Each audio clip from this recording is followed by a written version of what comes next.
தேவையான அளவு எரிபொருள் கையிருப்பில் உள்ள போதிலும் சிலர் தேவைக்கு அதிகமாக நுகர்வதனாலேயே இவ்வாறான ஒரு வரிசை நிலைமையும் ஒரு செயற்கை தட்டுப்பாட்டு நிலைமையும் ஏற்பட்டிருக்கின்றது.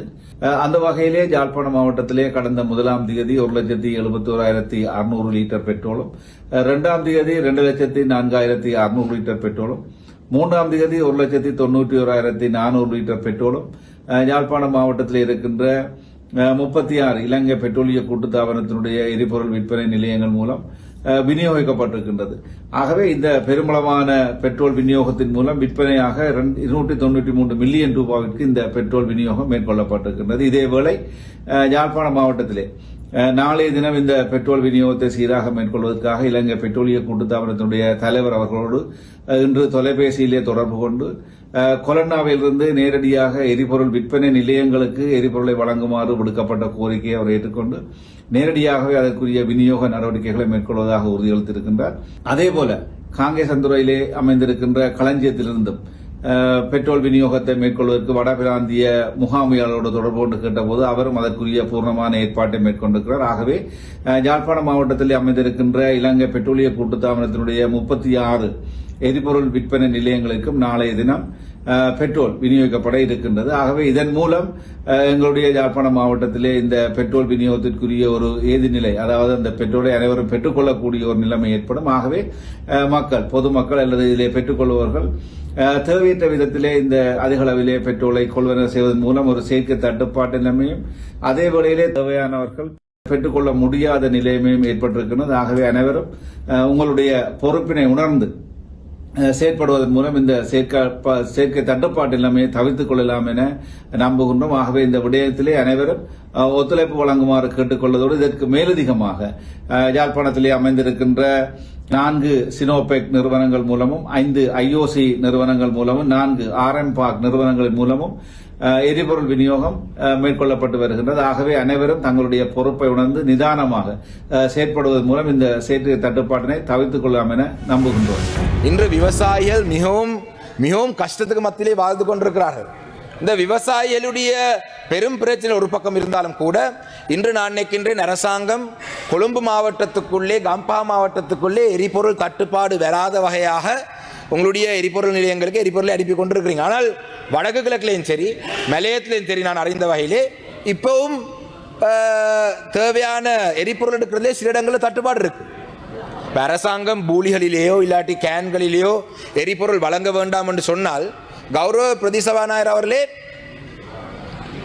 விவசாய அறுவடை செய்யும் காலப்பகுதியில் அந்த தேவையான இயந்திரங்களுக்கு தேவையான எரிபொருள் எடுக்க முடியாத நிலை இருக்கின்றது. அதே போலதான் இன்று மலையத்திலேயும் கூட கேள்விப்பட்டான் தோட்டங்கள், அதாவது பயிர் செய்கிற மரக்கறி தோட்டங்களுக்கு தேவையான எண்ணெய் அடிக்கிறதுக்கு தேவையான அந்த இயந்திரங்களுக்கு எரிபொருள் எடுக்க முடியாத நிலை இருக்கிறார்கள். இவ்வாறான மக்களுக்கு பெரும் கஷ்டத்துக்கு மத்தியிலே மக்கள் வாழ்ந்து கொண்டிருக்கும் பொழுதுதான் ஒரு விடயத்தை சொல்ல வேண்டும். எங்களுடைய மட்டக்களப்பு மாவட்டத்திலே மண்முனை தென்னிருவு பெற்று பிரதேச சபையுடைய தவிசாளர் கௌரவ மேகசுந்தரம் வினோராஜ் அவர்கள் இந்த அரசாங்கம் நுண்கடன் கொடுக்கிறவர்களை கட்டுப்படுத்துவதற்கு கொண்டு வந்திருக்கிற திட்டங்களை விட அதிகளவான திட்டங்களை தன்னுடைய பிரதேச சபை கட்டளை சட்டத்தின் கீழே கொண்டு வந்திருக்கிறார். அதாவது அவர் அந்த பிரதேசத்திலே சில கட்டுப்பாடுகளை கொண்டு வந்திருக்கிறார். இந்த அரசாங்கத்தை விட அவருடைய செயல்பாடு இருக்கு. அதே போலதான் இறுதியாக ஒரு விடயம் நான் நினைக்கின்றேன், இந்த தோட்ட தொழிலாளருடைய சம்பளம் விவகாரம் தொடர்பாக சம்பளம் அதிகரிக்கப்பட்டதாக சொல்லப்பட்டது. சம்பளம் வழங்கப்படுவதா இல்லையான்றது எனக்கு தெரியாது. ஆனால் கௌரவ பிரதி சபாநாயகர் அவர்கள் இன்று முன் வரிசையிலே ஒரு அமைச்சர் கூட இல்லை, 2வது வரிசையிலே ஒரு அமைச்சர் கூட இல்லை. நாங்கள் யாரிடம் கேள்விகளை கேட்கிறது? இது இன்று முழு நாடும் ஒன்றாக என்ற தேசிய நிகழ்ச்சி திட்டத்தின் கீழே இந்த அபாயகர போதையை ஒழிக்கும் ஒரு செயற்திட்டத்தை முன்னிறுத்தியதாக அகன்று செல் என்கின்ற தொனிப்பொருளில் நாடு அளவிய ரீதியில் இந்த அபாயகர போதைப் பொருட்களுக்கு எதிரான ஒரு இயக்கமாக அரசாங்கம் இந்த செயற்பாட்டை மேற்கொண்டு வருகின்றது. அதன் ஒரு கட்டமாக அந்த நிகழ்ச்சி திட்டத்தை அதிமேதக ஜனாதிபதி அன்றகுமார் திசாநாயக் அவர்கள் யாழ்ப்பாணத்திலே ஆரம்பித்திருந்தார். அதற்கு அடுத்த கட்டமாக இன்றைய தினம் இந்த அகன்று செல் என்கின்ற தொனிப்பொருளில் அபாய போதைகளை எமது சமூகத்தில் இருந்து முற்றாக அகற்றும் நோக்கத்தோடு அது சார்ந்த விழிப்புணர்வு பதாகைகள் மற்றும் அது சார்ந்த துண்டு பிரசுரங்களை யாழ்ப்பாண நகரத்தில் இருக்கக்கூடிய பேருந்து நிலையத்தில் இருக்கக்கூடிய பேருந்துகள், முச்சக்கர வண்டி சாரதிகள் மற்றும் இங்கு இருக்கக்கூடிய பயனர்கள் அனைவருக்கும் விநியோகிக்கின்ற நிகழ்வு இப்பொழுது இடம்பெற்றிருக்கின்றது. இந்த செயற்பாடு ஏற்கனவே ஜனாதிபதி அவர்களால் சொல்லப்பட்டது போல தனியே போலீசாரால் மட்டும் செயற்படுத்தி முடிக்கக்கூடிய ஒரு விடயம் அல்ல, அரசாங்கத்தினால் மட்டும் கூட செயற்படுத்தக்கூடிய விடயம் அல்ல. ஒட்டுமொத்த சமூக மக்களும், குறிப்பாக ஒவ்வொரு குடும்ப அங்கத்தவர்கள் தொடக்கம் ஒவ்வொருத்தரும் இணைந்து இந்த அபாயகர போதைப் பொருளிலிருந்து எங்களினுடைய அடுத்த தலைமுறையை பாதுகாக்க வேணும். அந்த வகையில் இன்றைய தினம் எங்களோடு யாழ் மாவட்டத்தினுடைய இந்த யாழ்ப்பாணம் போலீஸ் நிலையத்தினுடைய போலீஸ் உத்தியோகத்தர்கள், பொறுப்பதிகாரிகள் கலந்து கொண்டிருந்தார்கள். அவர்களுக்கு அரசாங்கம் சார்பாக எங்களினுடைய நன்றிகளை தெரிவித்துக் கொள்வதோடு எங்கள் தேசிய மக்கள் சக்தியினுடைய மாநகர சபையினுடைய கௌரவ உறுப்பினர்கள் இதிலே கலந்திருந்தார்கள், மக்கள் கலந்திருக்கின்றார்கள். ஆகவே மீண்டும் வலியுறுத்தி கூற விரும்புகின்ற விடயம், இந்த அபாயகர போதைக்கு எதிராக 2 வழிகளில் அரசாங்கம் போராடுகின்றது. ஒன்று அதனை கட்டுப்படுத்துவது, இரண்டாவது அதற்குள் மக்கள் சென்று விடாத வகையில் தடுப்பது. இந்த செயற்பாடு அந்த தடுப்பதை முன்னோக்கி கொண்டு செல்கின்றது. ஆகவே அரசியல் பேதங்களை கடந்து அத்தனை மக்களும் இந்த செயற்திட்டத்தில் ஒன்றிணைய வேண்டும் என இந்த சந்தர்ப்பத்திலே கேட்டுக்கொள்கின்றோம். நன்றி.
அடிச்சவர்கள் காட்டு நான் அதுக்கு